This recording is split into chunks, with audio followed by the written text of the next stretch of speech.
Buat kamu yang baru ngeklik video ini, udah pasti tahu dong, channel ini khusus ngebasket, ngebasket lagi ulang.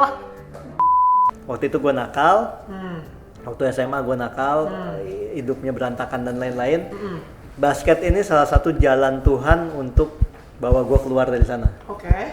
Dan mungkin kalau nggak ada basket, gue udah mati, gitu. Gue udah mati, gitu. Buat gue nggak penting kok orang ngerti basket, orang backgroundnya dari basket. Yang penting kalau mau memberikan sesuatu di basket Indonesia, yang penting punya hati aja.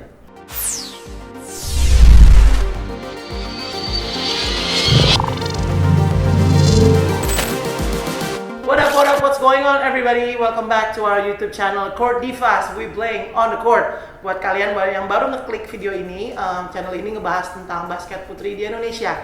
Dan yang belum subscribe, buruan subscribe, like, comment, dan share ke semua teman-teman kamu supaya channel ini makin berkembang dan narasumber yang kita datengin lebih seru-seru lagi. Oke, seperti biasa, I'm your host Nova Bella Jemasi. Hari ini senang banget kedatangan seorang bintang tamu, atau lebih tepatnya narasumber, karena akan banyak banget informasi yang kita korek dari dia nih. Langsung aja kita sambut Christopher Tanuwijaya. Ito, apa kabar? Halo, baik. Oke Top. Pas banget nih, lo kita datengin di episode kali ini karena memang lagi banyak banget yang mungkin lo punya informasi, punya hal-hal yang mungkin divas yang nonton pasti akan lebih dicerahkan lagi nih Top.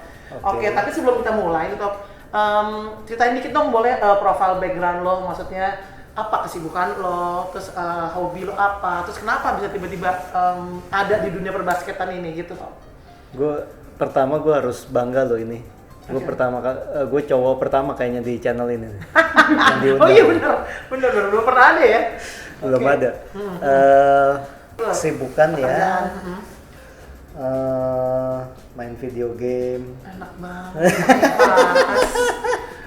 Enggak lah, ada kerjaan di kantor, ada beberapa ini juga, dan ya mungkin teman-teman tahu juga sekarang juga ngurusin timnas putri.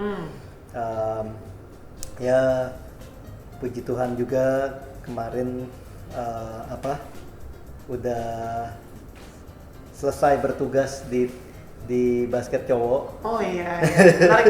Ini harus kita bahas nanti. Ya maksudnya hasilnya juga lumayan lah, bisa bikin Indonesia bangga juga, jadi cukup inilah ending yang bagus ya. Semoga nanti di basket putri juga bisa ngasih sesuatu lah. Gitu. Kalau ngomongin tentang keberhasilan lo kemarin di basket putra nih Top, boleh nggak share dikit tim apa yang lo pegang dan prestasinya apa, supaya divas yang nonton juga yang memang ngerti kalau misalnya Itop nih memang sudah ada experience-nya untuk membawa sebuah tim gitu. Oke. Kalau gue pertama ke basket itu basket Indonesia itu dari tahun 2005 ya? 2005. Oke. Yang ngajakin gue ikut terlibat di basket itu yang sekarang jadi ketua umum Perbasi kita, Pak Dani Kosasi atau Supota yang kita kenalnya ya. Ya, nah itu waktu itu diajak sebagai sponsor untuk tim kampus di Medan. Apa tuh nama timnya? Microskill. Banyak itu, juga menghasilkan pemain tuh, gue tahu tuh. Ya, waktu itu prestasinya bagus, back to back Liga Mahasiswa juara, lalu juga wakilin Indonesia ke Vietnam untuk University Games, itu juara 3 di sana. Lalu selesai dari situ gue mutusin udah selesai dari, maksudnya tadinya sih nggak pikiran mau masuk ke pro. Tiba-tiba waktu gue udahan itu banyak yang nawarin, tim-tim profesional banyak yang nawarin kerjasama, yang mungkin sebetulnya bukan tertarik sama gue, tertarik sama pemain Microskill bagus-bagus gitu. Nah, singkat cerita akhirnya gue mutusin dari beberapa tim itu, akhirnya gue mutusin ikut ke CLS. Ikut ke CLS, ya di situ selama 12 tahun. Wow, udah lama juga ya? Lama. terakhir kalau prestasi ya juara IBL 2016. Lalu terakhir endingnya juara ABL 2019. Gitu. Jadi ya itu sih kalau di basket singkatnya begitu. Ya sekarang ini lanjut ke timnas putri. Oh, sekarang lagi fokus di timnas putri ya. Kalau diurutin barusan yang Itop bilang ya, Divas yang nonton itu boleh dibilang prestasi yang dipegang, prestasi yang didapat dengan tim-tim yang Itop pegang tuh endingnya selalu bagus ya, Top ya. Maksudnya selalu maksimal, ya. Sesuai ekspektasi, sesuai harapan, benar nggak? Kalau gue ngeliatnya kayak I think that this guy know what he's doing gitu, maksudnya bukan cuma nah, bukan cuma kayak gue maunya juara, tapi menuju juara itu kan ada step-step yang lo harus sabar, lo harus lewatin, iya kan toh? Nah itu yang menariknya nih.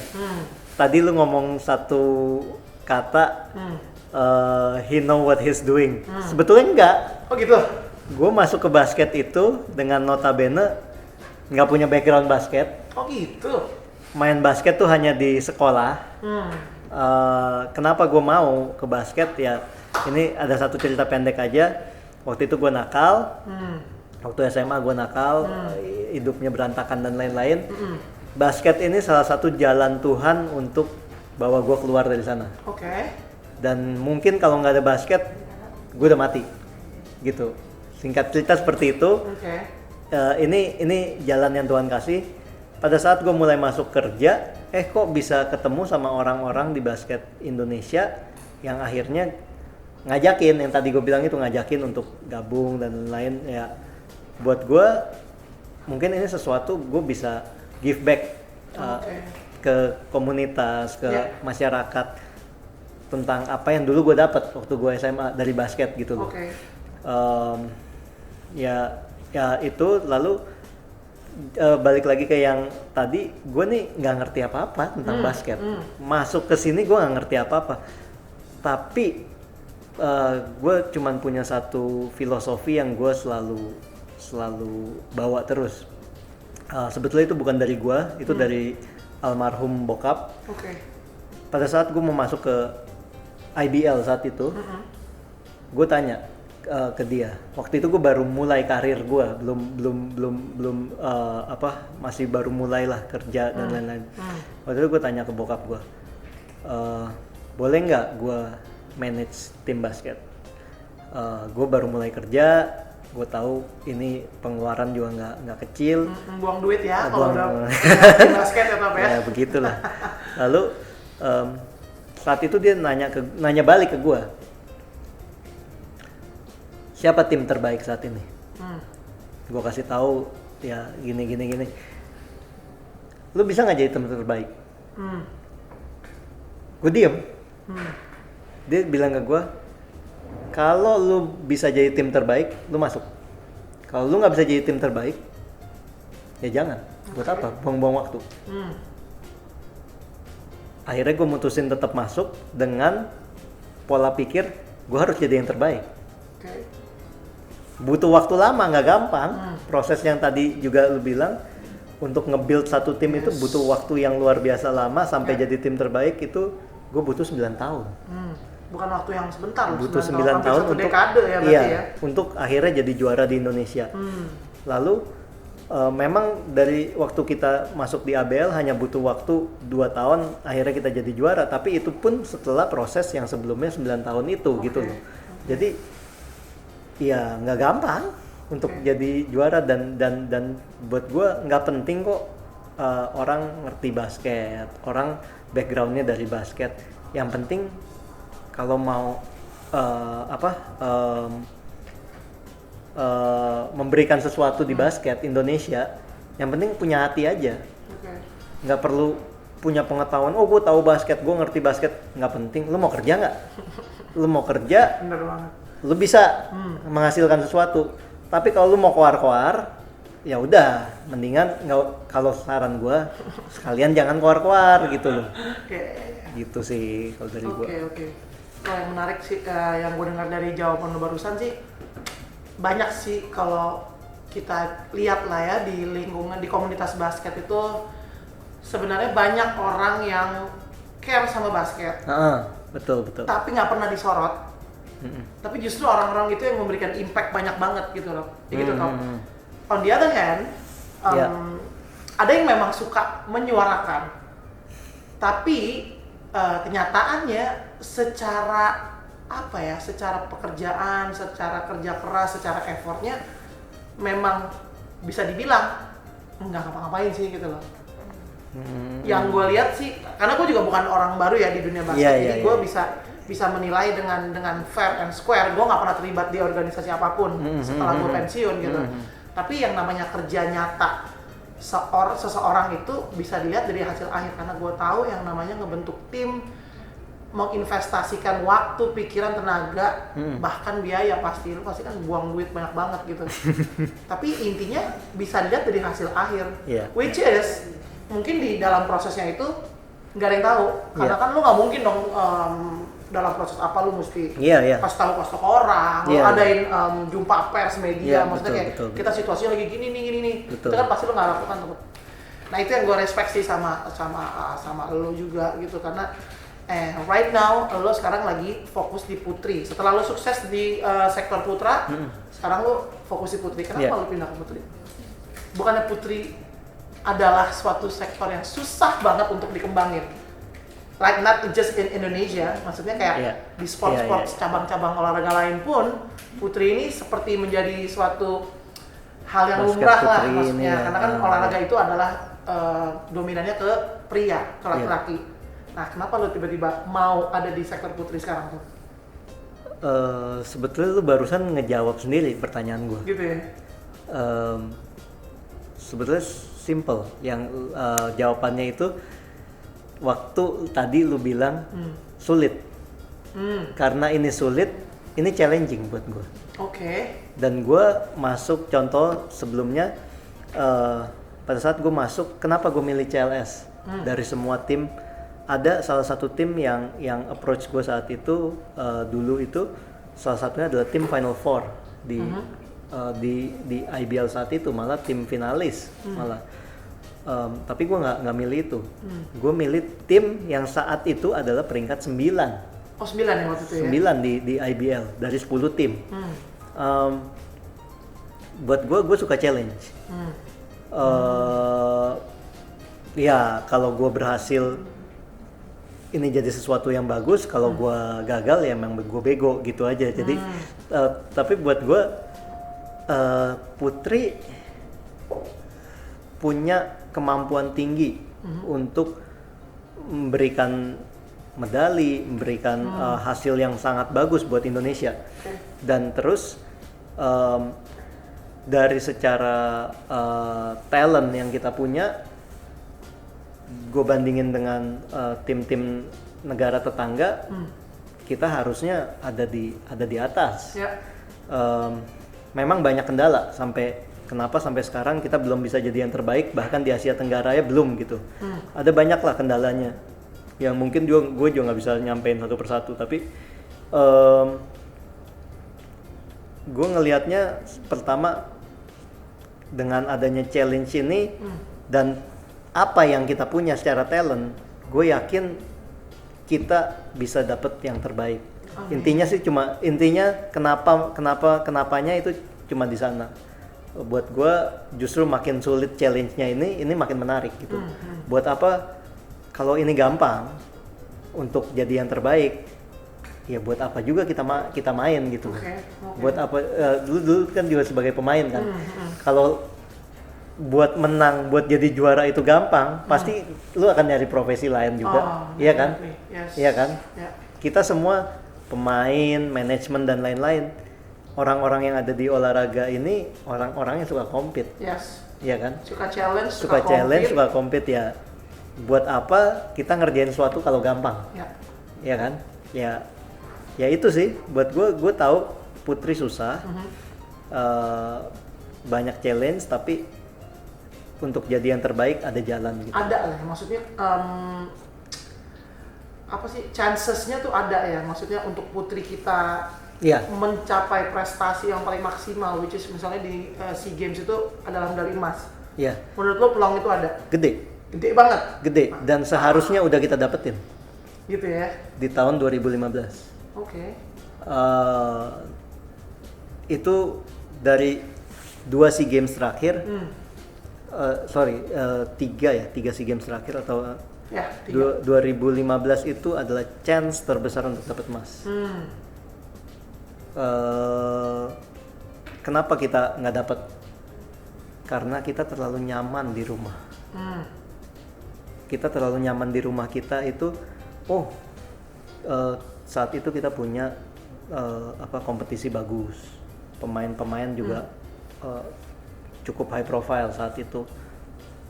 Pada saat kita keluar negeri, kita ketemu Malaysia di game pertama, kita leading, kalau saya nggak salah kita leading 15 poin atau 20 poin half time. Ending kita kalah 15 poin. Oke. Kenapa bisa second half kita kalah? Kita nggak siap menang. Kita nggak kalah sama Malaysia kok, kita kalah sama diri sendiri. Kita kaget. Gue bisa ya.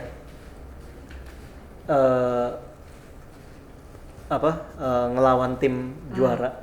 Yang notabene saat itu beberapa dekade Dari zaman Malaysia juara terus lah. Bisa ya kita leading. Nggak siap menang. Setelah itu kalah, game berikutnya nggak pernah kalah, kita nggak pernah kalah. Jadi lebih bicara tentang jam terbang sama mental kali ya. Itu dia, itu yang gue lihat, berarti kita tuh terlalu nyaman di dalam kandang. Kita nggak pernah ngelihat di luar. Benar. Waktu zaman gua timnas pun itu di early 2000 ya. Memang kita benar-benar di Indonesia siapa sih yang segede gua lagi saat itu. Iya. But once I play in the SEA Games, Yeah. ketemu Thailand, Malaysia, gua sedang-sedang aja, nggak tinggi-tinggi banget. Dan memang pola bermain kita saat itu memang mentah sih, kayak hijau banget karena kita nggak pernah tanding luar kan. Iya. Nah itu Kalau yang gue lihat sekarang sih yang lo lakuin sama timnas putri kita tuh kayak wow, you giving them so many, gue bilangnya privilege ya, karena yang namanya tryout ke luar negeri itu kan pasti biayanya gede, lo pun pasti harus kuat juga secara finansial gitu. Nah itu yang mereka dapatkan sekarang. Tapi tadi lo bilang balik lagi problemnya di terlalu nyaman dan mental, which is dengan berjalannya waktu mereka terbiasa akan menjadi suatu mentality yang baru, yang bagus. Nah kalau menurut lo sekarang persiapan timnas SEA Games kita ini sejauh ini gimana? Terus lu yang megang yang 3x3 dan 5-on-5 yang gue dengar ya? Itu kenapa bisa gitu tuh? Bukannya tadinya, sedengar gue tuh gue juga bisa salah. 3x3 itu udah ada manajer sendiri, pengurus sendiri. 5-on-5-nya, which is yang gue tahu emang lo gitu. Tapi update terbaru adalah akhirnya lo membawahi kedua nomor tersebut. Jadi memang ini baru datang mendadak tahun ini di 2021. Perbasi ngelihat dari kompetisi SEA Games sebelumnya lah, Vietnam, Thailand, Filipina, mau di putra di putri, mereka punya pemain-pemain terbaik main di 2 kompetisi. Jadi main di 3x3, main di 5-on-5. 5-on-5 juga. Jadi di sana mereka ngelihat kok cuman kita ya yang kok pecah nih. 3x3-nya punya pemain sendiri, 5-on-5-nya punya pemain sendiri. Terus sedangkan jadwalnya tuh beda. 3x3 tuh selalu main duluan. Iya. 3x3 main duluan, 5-on-5 main belakangan. Nah, seharusnya kan bisa pemain terbaik main di 2 kompetisi gitu. Nah, itu yang Perbasi mau, apalagi sekarang udah ada pemain naturalisasi. Sayang kalau misalnya nggak dimaksimalin gitu loh. Iya. Nah, intinya tuh seperti itu gitu. Jadi mereka minta, terus terang buat gue ini beban baru, bukannya jadi happy, tapi buat gue, waduh. Iyalah megang nomor gitu. Masalahnya gue tuh nggak ngerti apa-apa 3x3. Balik lagi gue nggak ngerti lagi, ini baru lagi. Nah, ya udah buat gue ya memang masuk akal dari Perbasi, permintaan mereka masuk akal. Bukan cuman kita aja yang di Putra juga diminta seperti itu sama Perbasi. Jadi ya kita jalanin sebisanya kita untuk SEA Games nanti. Ya dua nomor ini gitu. Oke. So far persiapannya gimana untuk timnas 3x3 kita? Iya, kalau mau ini ya, mau kualifikasi Olimpiade kan? Ya. Kalau persiapan sih ya latihan rutin, ya berjalan bagus. Yang gue cukup happy, kita tetap bisa jaga prokesnya bagus. Saat ini kan paling penting. Jadi maksudnya ya nggak ada yang kasus COVID sama sekali. Gitu sama sekali. Nggak ada, jadi semua aman. Lalu yang ini sih ya buat gue undangan ke Austria ini berkat juga buat kita, karena saat lagi pandemik gini kan sulit nih dapat lawan tanding. Betul. Tapi kita malah ada kesempatan bisa ke sana, lawannya juga bukan sembarangan, Amerika, Jerman, Prancis, Uruguay. Jadi ini pengalaman berharga gitu buat kita. Apapun hasilnya nanti, seenggaknya kita udah bawa bekal buat nanti kita di SEA Games. Sekalian buat evaluasi juga Games, buat persiapan selama ini ya. Karena tahun ini kan sulit nih, kita mau bikin tryout ke luar negeri atau mau ngundang tim luar negeri datang, nggak segampang yang sebelumnya. Karena iya, sekarang ini kan semua harus izin, harus visa. Sekarang aja buat dapetin visa Austria aja itu juga sulit gitu. Pastilah, ya. Jadi ya gitu deh, jadi masih ada inilah buat kita, masih ada kesempatan untuk tanding dengan negara lain gitu. Kalau menurut lo, kira-kira kompetisi putri kita nih harusnya tetap dipertahankan atau enggak, atau yuk kita jalan bareng tapi yang mau aja satu visi, atau gimana menurut lo? Kompetisi penting, pasti sangat penting lah. Kalau enggak ya balik lagi, buat apa kita di basket kalau nggak ada kompetisi. Betul. Cuma masalahnya gini, mungkin gue harus nanya balik juga ke lu. Menurut lu, sejak kapan kompetisi kita? Lu sendiri sebagai mantan pemain, terakhir lu nonton tuh kapan? Waduh.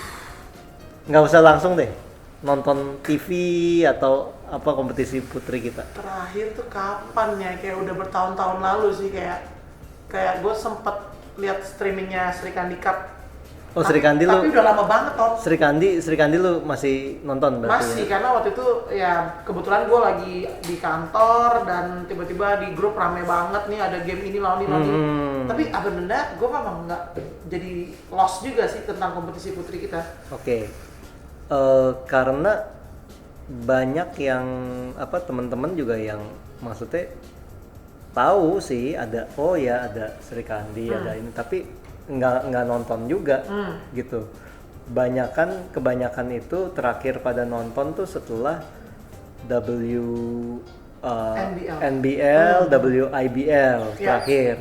Nah udah gitu agak hilang di sana gitu. Iya, kayak gue juga nggak nyampe sih gaungnya. Iya gitu. Nah itu yang mungkin kalau tadi dibilang mati suri, sebetulnya kalau gue lihat kalau satu event nggak kedengeran ya berarti ya itu event itu udah harus either rebranding atau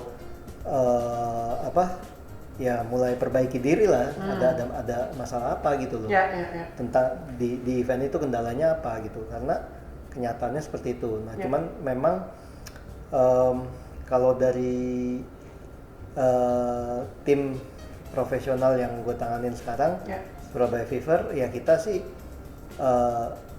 terakhir udah keluar dari Sri Kandi. Iya, udah berapa musim ya? Satu musim. Ya? Jadi satu musim udah nggak ikut ya? Jadi kita nggak ikut satu musim, terus mereka bergulir kan, satu musim itu bergulir, terus setelah itu kena pandemik, terus kejadian yang seperti sekarang ini. Semakin terpuruk lah ya, maksudnya benar-benar jadi nggak ada sama sekali. Nah, tapi waktu kita keluar itu kita ngebaca satu hal yang akhirnya kita mutusin harus keluar. Kenapa tuh, Pak? Bukan masalah di Sri Kandinya, bukan. Tapi masalahnya adalah di talent pool. Talent pool kita yang terlalu kecil. Akhirnya ada gap antara tim papan atas sama tim papan bawah. Yang gapnya tuh terlalu drastis.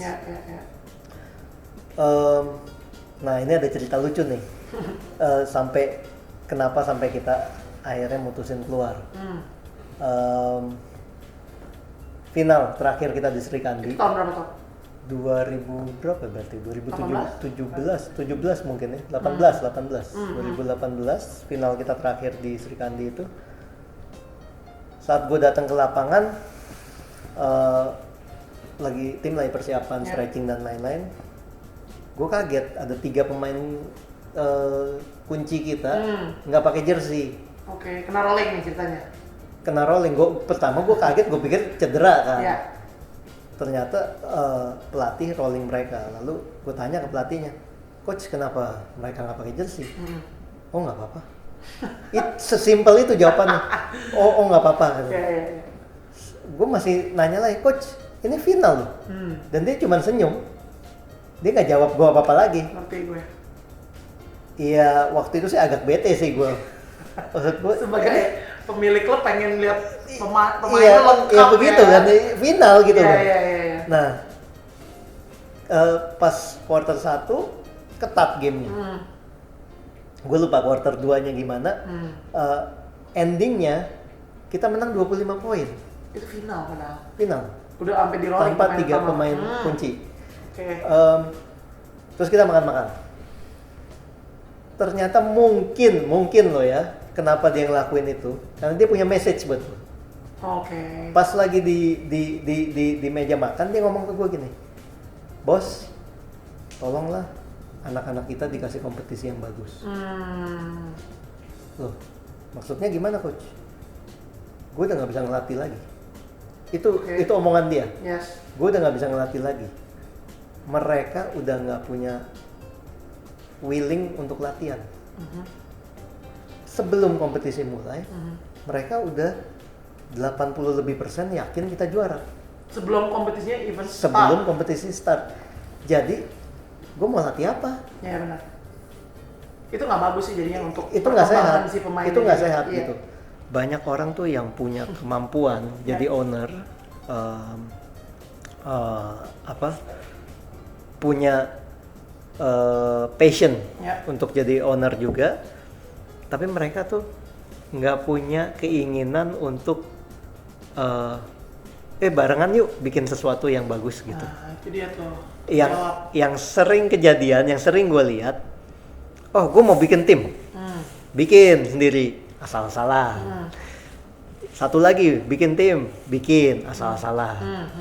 Akhirnya banyak tim yang cuman nanti tiba-tiba ownernya, gue nggak bisa menang satu kompetisi, 2 kompetisi gue nggak bisa menang, udah pergi gitu.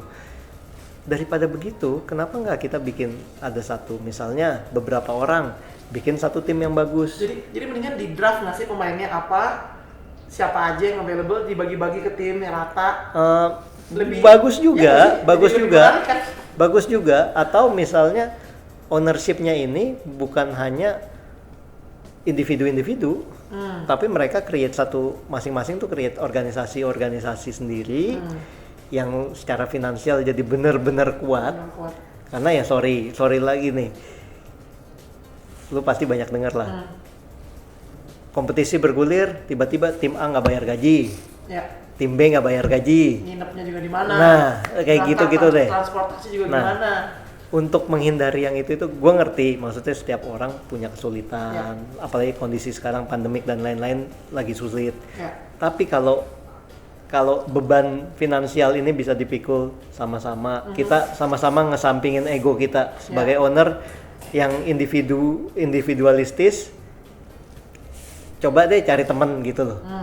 Kita manage tim yuk, 2-3 orang kan lebih enteng. apa yang kita bahas kali ini semoga menjadi suatu inspirasi supaya kompetisi basket putri kita tuh bisa makin berkembang ya Top ya. Mudah-mudahan tiba-tiba ada yang Amin. ngubungin lo di sini besok. Amin. Tiba-tiba ada yaudah deh Top, yuk kita bikin, nggak tahu ya. Gue berharap banget. Oke. Ini kita mau lanjut ke ini Top. Ada kemarin kita sempat ngelempar pertanyaan di Instagramnya @court_divas. Mereka kita minta mau kasih pertanyaan apa nih buat episode kali ini yang bintang tamunya lo. Nah, kita udah pilih 2 pertanyaan. Oke. Oke, gue bacain yang pertama. Oke. Dan pertanyaan dari netizen ini kita kasih hadiah loh. Oke. Jadi thank you so much buat temen-temen yang udah follow dan udah ngasih pertanyaan. Kita nggak bohong kan, kita bacain dan nanti hadiahnya dikirim. Oke, pertanyaan yang pertama dari @brandonwijaya99. Nih tau. Kenapa tertarik banget buat megang timnas putri, sedangkan Liga Putri saja tidak jalan? Oh, good question. Oke, silakan dijawab, Ito. Timnas putri ya, mungkin tadi kalau nonton dari awal udah dijawab. Kenapa tertarik ya? Karena challenging. Kedua, potensi. Jadi bukan cuma challenging tanpa potensi, tapi challenging dengan ada potensi untuk jadi yang terbaik di Asia Tenggara dulu lah, step by step. Target saya step by step dari Asia Tenggara dulu. Setelah itu Liga Putri nggak jalan, nggak masalah sih. Maksudnya ada liga nggak ada liga, karena buat saya gini ya, saya belajar bukan hanya dari dalam negeri, tapi dari luar negeri juga. Tadi kita udah sempat sedikit bahas Malaysia, dari zamannya lu masih main, itu juara terus. Sulit banget ngalahin mereka. Mereka nggak punya liga. Iya. Mereka nggak punya liga sama sekali. Nggak ada Sri Kandi, nggak ada WNBL, nggak ada tuh gitu-gitu. Nggak ada. Cuma timnas jangka panjang. Timnas terus. Tapi yang kita lihat, apa yang mereka lakuin? TC ke Korea, TC ke Jepang, TC ke selalu ke luar negeri. Di situ mereka udah terbiasa ngadepin lawan-lawan yang jauh lebih tinggi dari mereka gitu loh. Jadi pada saat mereka compete di Asia Tenggara itu akan lebih gampang. Jadi nggak masalah sih, nggak ada liga gitu loh, asal kita mauin. Tapi gue tetap berharap kalau bisa ya satu saat ada lagi liganya gitu.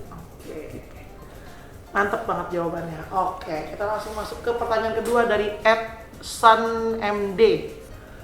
Motivasi utama kenapa mendukung tim putri padahal tim putri dipandang sebelah mata? Nah, itu dia udah jawab sendiri sih. Justru karena dipandang sebelah mata, jadi menarik buat gua. Karena kalau jadi terus ini ada cerita lagi sedikit. Gua nggak pernah ditawarin megang timnas putri. Nggak pernah ditawarin? Nggak pernah ditawarin. Oh ya? Tapi gue nolak penawaran timnas berkali-kali. Jadi dulu ditawarin pertama timnas putra, nolak. Yang kedua 2015 itu ditawarin lagi timnas putra juga, gue tolak. Lalu mereka nanya, oke, nggak mau putra, putri aja deh, gimana? Nah terus waktu itu akhirnya gue share ini ke beberapa temen. Akhirnya gue bilang ke Perbasi gue nggak bisa karena gue masih punya tim. Jadi gue waktu itu memang punya satu idealis. Kalau gue punya tim sulit untuk gue fair di timnas. Buat gue itu manusiawi gitu loh. Betul. Nah lalu gue share ke mereka, ada 2 temen gue. Akhirnya Perbasi deal dengan Ogi. Oke. Nah lalu kali ini 2000 waktu terakhir itu di 2019 ya. Waktu 2019 itu balik lagi Perbasi nawarin bukan buat putri. Oh ya? Buat yang kemarin kita lihat lah di IBL itu, Indonesian Patriot yang junior itu, timnas junior. Sebetulnya seharusnya itu lebih menarik berhubungan dengan saat itu gue lagi di ABL gitu. Jadi relate lah. Nah, tapi saat itu gue juga udah berpikiran gue udah mau udahan lah di cowok gitu. Nah lalu gue bilang ke Perbasi, boleh nggak kalau putri aja kasih ke gue? Gue tanya begitu, akhirnya ya kejadian. Jadi ya memang gue tahu Putri tuh jarang yang mau, jarang yang ngurusin, dipandang sebelah mata dan lain-lain. Tapi buat gue, kalau gue bisa create ini jadi sesuatu yang lebih bagus, justru yang begitu yang akan lebih punya nilai lebih keren gitu loh. Terus satu lagi nih Top, mungkin gue nggak tahu lu udah dengar apa belum, tapi pasti udah tahu. Jadi kayak beberapa terakhir ini ada movement, gue bilangnya movement dari pebasket putri kita, jadi adik-adik kita. Mereka membuat suatu video dengan tujuan mungkin menyampaikan pesan ya. Gue nggak bilang itu demonstrasi atau apa, tapi lebih menyuarakan hati tentang mana nih Putri katanya bukan anak tiri, tapi ternyata kok gue rasanya kayak nggak diperhatikan. Ngelihat kompetisi IBL udah jalan, tambah baper. Terus sekarang akhirnya udah ada berita fix katanya Sri Kandi Cup di tahun ini nggak ada. Makanya keluarlah video itu. Lu udah nonton belum sih videonya, Top? Udah. Oke. Kalau menurut lu gimana tanggapannya? Video bagus. Bagus ya? Mahal. Mahal itu videonya. Itu nggak tahu anak-anak kita yang karena pandemi jadi nggak ada kerjaan bikin videonya jadi bagus banget. Atau emang kalau menurut gua kayak dipersiapkan. Tapi keren. Justru gue hal pertama yang gue kepikiran pas gue nonton video itu, pertama gue langsung lihat sutradaranya siapa? Siapa Top sutradaranya? Angel yang pernah kita undang di sini. Angel. Masa sih dia bisa bikin gitu? Kalau nggak salah si Anjay Abbas. Anjay Abbas gitu kemarin dia. Kenapa gue langsung melihat sutradara siapa? Karena gue senang videonya, keren.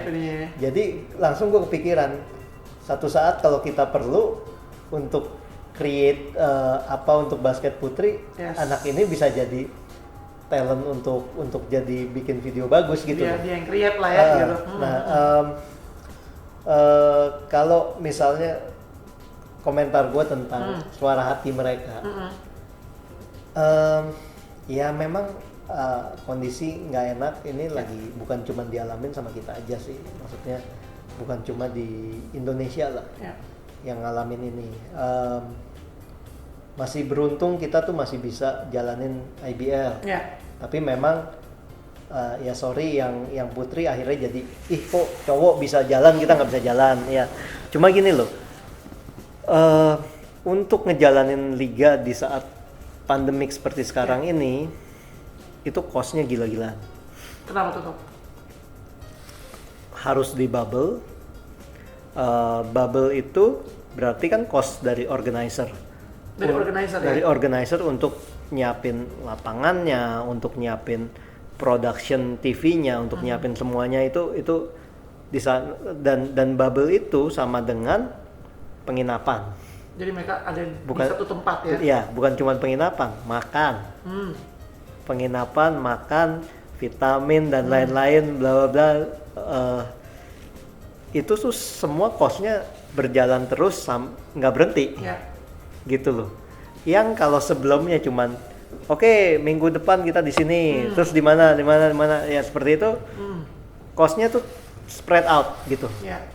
Kalau sekarang cost-nya jadi satu, panjang, lebih banyak ditambah lagi. Harus prokes, beli ini aja, spray, hand sanitizer harus berapa banyak, ya kan?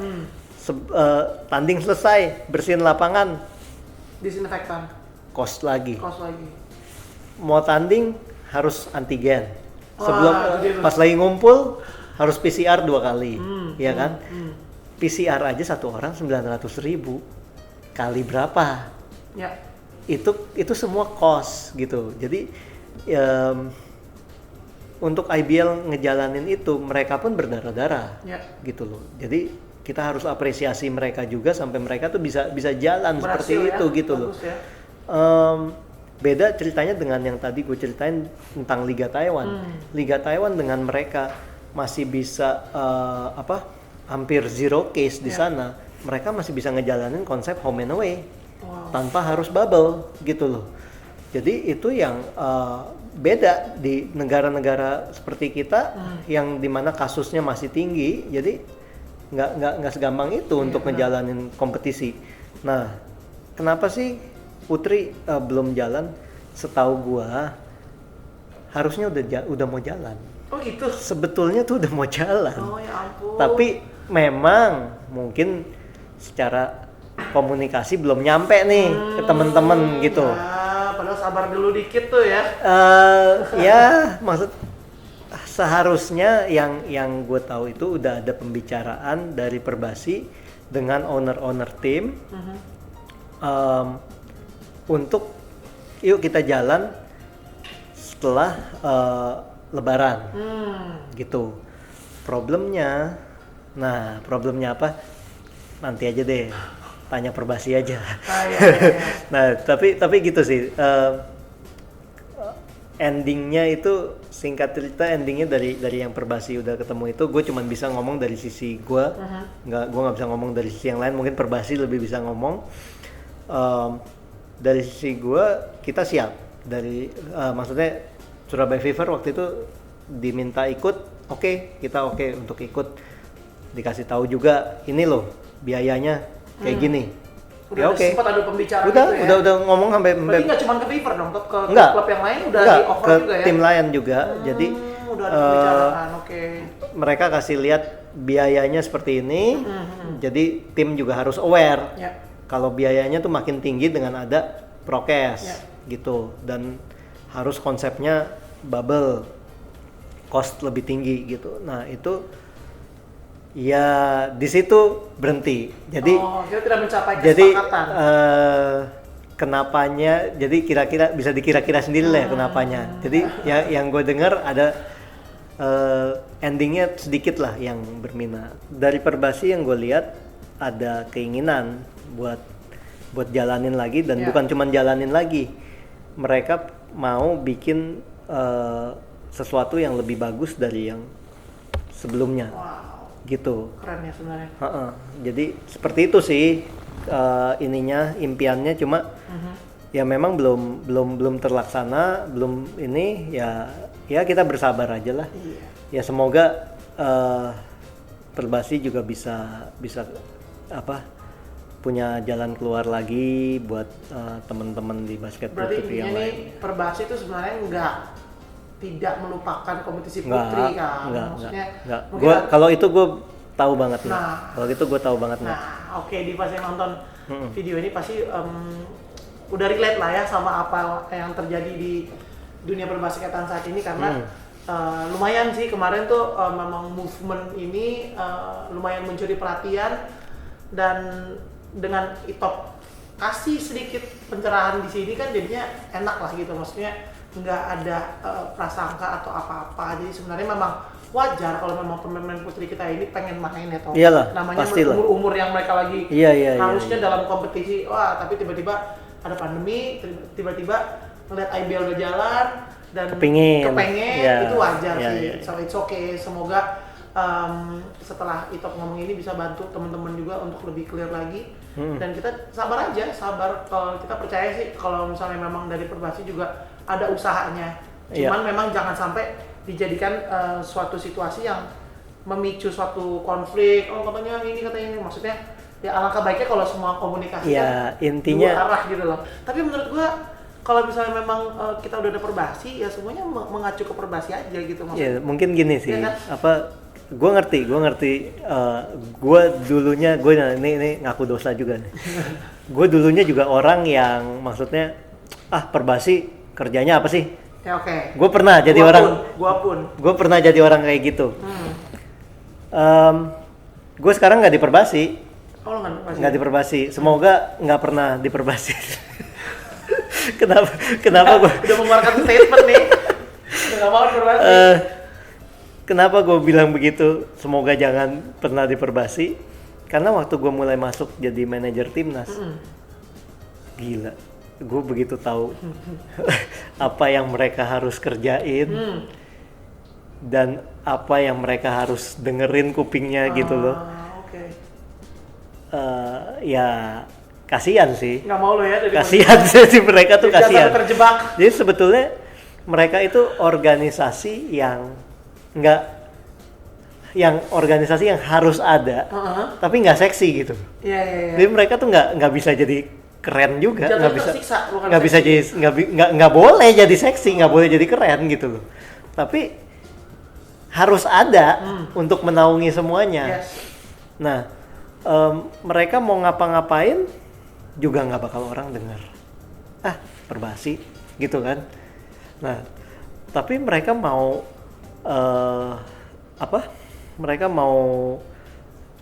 mereka create sesuatu. Mereka tuh nggak dapet Support. nggak dapet penghargaan. Oh, iya sih. Pernah nggak kita mikir berapa waktu terakhir ini berapa banyak kompetisi internasional di Indonesia? Banyak banget sebetulnya. Di era Perbasi yang sebelumnya nggak sebanyak ini. Nggak ada. Nggak sebanyak ini. Ini nih lagi banyak-banyaknya. Yang akan datang ada kayak FIBA Asia Cup, ada World Cup. Ya. Sebelumnya juga ya nggak sampai segininya gitu. Iya, benar. Seaba dulu sering, ya. Tapi ya kali ini nih memang lagi banyak-banyaknya gitu loh. Dan orang kan, kita sebagai penonton kan, wih asik ya, ada FIBA di sini, ada FIBA Asia Cup. Kalau gue nungguin Rui Hachimura datang nanti. Tapi kita tuh nggak pernah appreciate mereka. Ini kerjaan mereka loh. Sini ternyata sebenarnya ini kerjaan mereka Iya, gitu iya, loh. iya. Gue baru sadar setelah gue masuk timnas. Oh ini mereka gitu. Kalau netizen basket taunya udah, ada nih nonton, Iya, nonton udah. iya. Tapi menghalau itu semua untuk jadi Betul. satu event itu kan. Betul. Dulu gue macam-macam. begitu sampai gue masuk timnas. Gila ya. Gue salah. Gue selama ini ngejelek-jelekin mereka, nyinyir lah tentang mereka. Lu apa sih gitu loh. Tapi begitu gue masuk timnas, ya gue jadi sadar kalau terbuka mata lu ya, kalau iya, sebenarnya basket itu bukan cuma sekedar lu punya tim basket. Basket itu bukan cuma sekedar lu jadi pelatih, jadi pemain. Tapi ada orang-orang di belakang layar yang ngedukung kita tanpa kita tahu, dan mereka pun nggak pernah kita hargain gitu loh. Ya itulah Perbasi gitu loh. Yep. Dan gue ngomong begini bukan pesan titipan dari Perbasi nggak, tapi ini murni dari hati gue karena gue udah ngeliat apa yang mereka kerjain setelah gue masuk timnas gitu. Dari dulu zaman gue masih di CLS, gue punya kebiasaan kalau gue udah tunjuk pelatih, gue nggak akan cawe-cawe, gue nggak akan ikut campur. Lu mau mutusin apa terserah lu. Yes. Gitu. Ada titipan nggak dari gue buat pemain Fever? Nggak ada. Okay. Yang dicoret kalau mau dilihat dari talent pool yang kita masukin kemarin di 2019, banyak pemain Fever yang dicoret sama si pelatih ini. Okay. Sempet kita, ya manusiawinya gue sebagai owner tim, gue ngeliat, kok lu milih ini ya? Kan standarnya sama pemain gue yang lu coret, kan standarnya sama. Ada, pikiran itu ada. Tapi buat gue, oke, itu decision lu, jalanin. Gitu. Jadi buat gue, meskipun sebagai owner tim, gue ngelihat, aduh, kalau pemain gue yang masuk kan lebih dapat pengalaman. Adalah ego-egonya owner ya. Iya, tapi itu gue kesampingin dengan gue punya pelatih asing gitu. Yes. Itu ya gitu sih, maksud gue. Gue mau ini jadi bener-bener talent terbaik. Karena buat gue lebih indah Indonesia dapat emas daripada pemain Fever masuk timnas. Wow, statement Divas. Oke. Tapi terakhir kemarin gue lihat, gue sempat ke Surabaya juga sih kemarin lihat timnas, kita liatin logonya baru ya. Logonya baru loh. Iya benar gak sih tuh? Ada yang logo baru. Tuh, logo terakhir. Belum kita ini, belum kita. Lihat dong, bocoran dong. Belum kita. Episode nih sama lu nih. Belum kita announce. Semoga by the time ini keluar, bisa barengan kita launch. Jadi ini gue udah pakai nih. Oh lu pakai bajunya. Logo ini kita bikin Oke. logo timnas yang baru. Yes. Lebih simple Ya. dari yang sebelumnya. Intinya ya siluet. Siluet siapa nih kalau boleh tahu nih Top? Rambutnya panjang. Sempat ada satu orang yang beranggapan ini siluet dirinya dia, tapi Siapa sih? Keren banget orang. ya, kenapa gue minta didesain logonya siluet? Siluet itu ngelambangin siapapun bisa ada di sana. Asik. Ini Indonesian Women Basketball itu ya buat semua pencinta putri yang cinta basket. Yes. Kalau lu mau kerja keras, lu pasti akan ada di timnas gitu.